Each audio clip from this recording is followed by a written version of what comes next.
বাপজান, তুমি এখনো ঘুমাওনি? কত রাত হয়ে গেছে, এখন ঘুমাও। মা, আমার খুব ক্ষুধা লাগছে। বাপজান, আমরা সেরিতে একবারে খামু, এখন ঘুমাও। মা, আমি কিন্তু কইলাম আমি সবগুলো রোজা রাখবো। আচ্ছা ঠিক আছে, রাখো, এখন ঘুমাও, নইলে কিন্তু সেরিতে উঠতে দেরি হয়ে যাইব। ঠিক মতন তুলবো তো?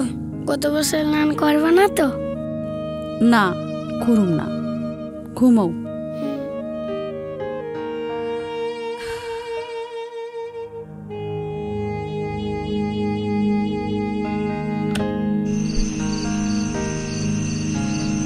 সুপ্রিয় এলাকাবাসী, আসসালামু আলাইকুম।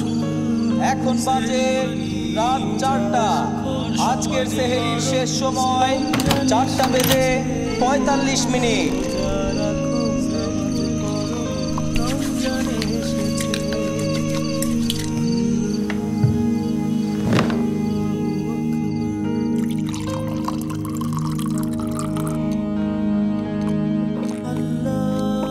সেহরি খাওয়ার সময় শেষ হয়ে যাচ্ছে। আপনারা আর সময় নেই।